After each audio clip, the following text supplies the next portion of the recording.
दीपावलीनिमित्त शेवगाव शहर आणि तालुक्यातील स्वस्त धान्य दुकानातून धान्य वाटप सुरू असून त्यामध्ये गोरगरिबांना निकृष्ट दर्जाची ज्वारी वाटप केली जात आहे। त्या ज्वारीचे नमुने घेऊन आज तहसील कार्यालयात नायब तहसीलदार यांना किडे असलेली आणि जाळ्या लागलेली भंगार ज्वारीचे नमुने दाखवले।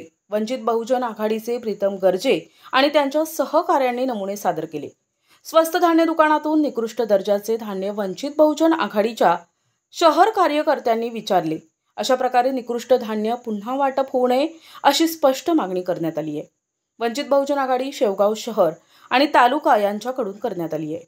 जर यापुढे ही अशी दर्जाहीन धान्याचं वाटप झालं तर वंचित बहुजन आघाडीचे राज्य उपाध्यक्ष प्राध्यापक किसन चव्हाण यांच्या मार्गदर्शनाखाली मोठं आंदोलन उभारू आणि संबंधित पुरवठा विभागातील अधिकाऱ्यांनाच जबाबदार धरून या अधिकाऱ्यांचा आंदोलन करून तीव्र निषेध नोंदविणार असल्याचं यावेळी कार्यकर्त्यांनी आमच्या प्रतिनिधीशी बोलताना सांगितलंय।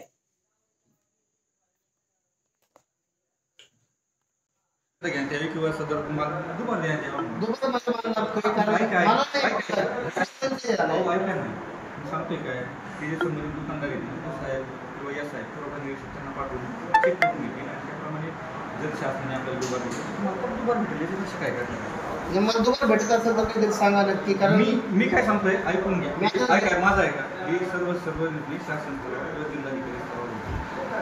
मला अधिकार नाही